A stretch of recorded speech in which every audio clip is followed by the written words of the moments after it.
it is, in my opinion, in people's best interest to have some assets that are illiquid and protected. The trick is knowing what, when, and how. Welcome to How to Retire on Time, a show that answers your retirement questions. Say goodbye to that oversimplified advice you've heard hundreds of times. This show is all about getting down to the nitty-gritty. As always, you can text your questions to 913-363-1234. And remember, this is just a show, not financial advice. David, what do we got today? Hey, Mike, can you create a retirement plan using only liquid investments? Yes, you can, but there's a cost.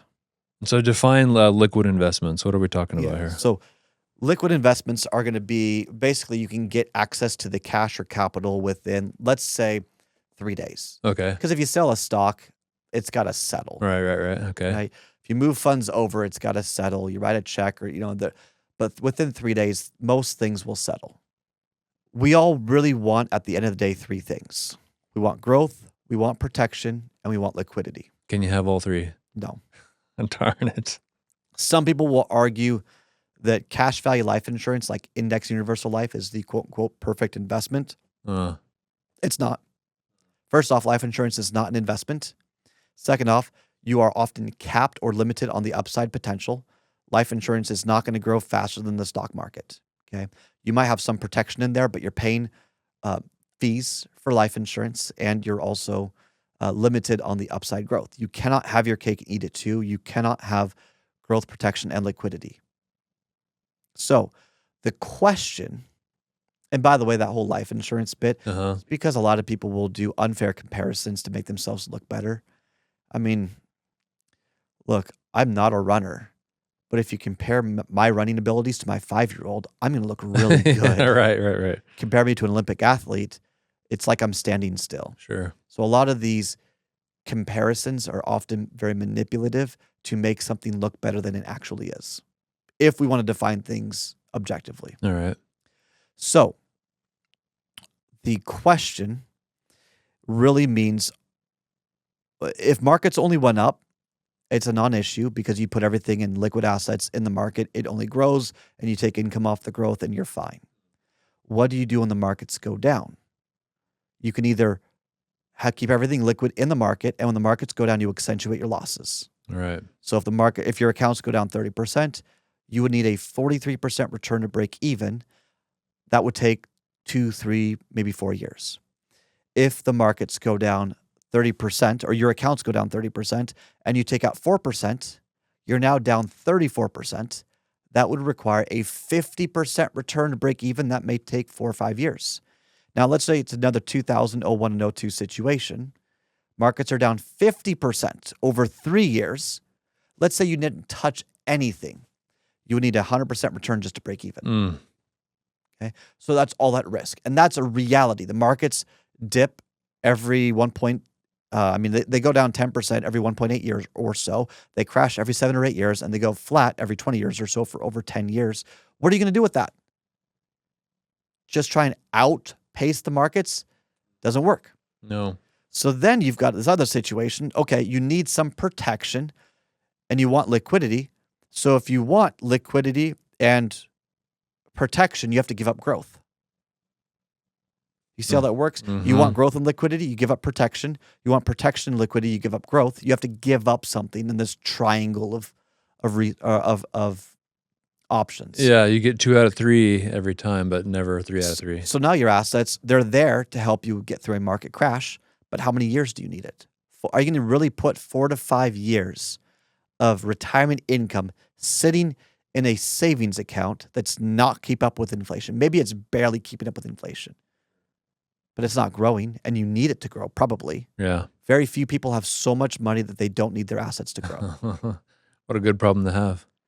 So the issue, people don't want to give up liquidity for 2 reasons. One is they need complete control.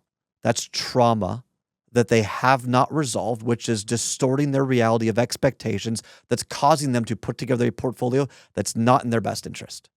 I say not in your best interest, kind of like when my 5-year-old, he likes vegetables, but most 5-year-olds, they're going to say, I don't want to eat my veggies. All right. It's not in his best interest to avoid vegetables.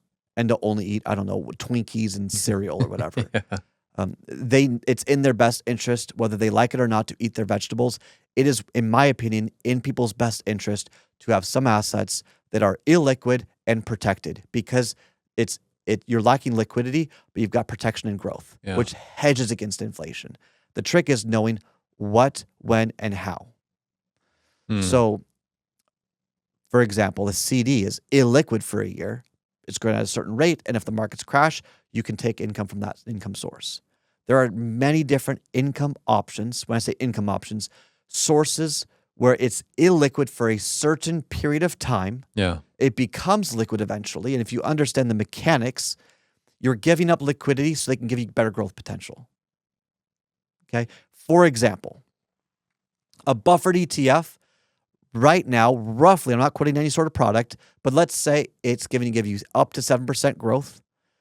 Downside is, let's say 60% of the market's loss is buffered out. You won't lose it. Okay, just for example. Okay. So markets go up 10%, you made 7%.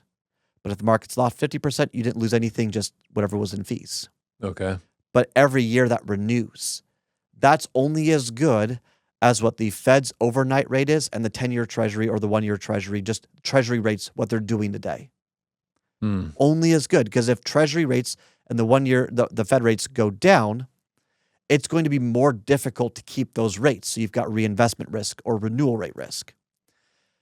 On the fixed indexed annuity, a different product, it's the same mechanics, but let's say they're going to keep it in there for 5 years. Now they can ladder out in year 1, 2, 3, 4, and 5 a structure that allows them to hopefully maintain rates at either the same or potentially better growth. Okay. Let's say, for hypothetical purposes, you're now getting up to 10% on the growth of the S&P each year, but no downside risk. I like But you that. gave up liquidity to get an extra 3% potential growth. Now, maybe that's right for you. Maybe it's not right for you. We're not talking about specific products. I'm trying to illustrate the difference here. Okay. There's no such thing as a perfect investment product or strategy. And when you're looking for complete liquidity of everything, you're going to give up opportunity cost or growth, which could put you at more risk of inflation, tax risk, healthcare risk, and a number of other risks that you just got to be aware of.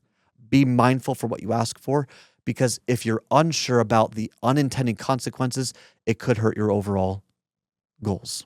So the answer is, it is possible to create a retirement plan using only liquid investments. You just got to be able to afford the opportunity cost.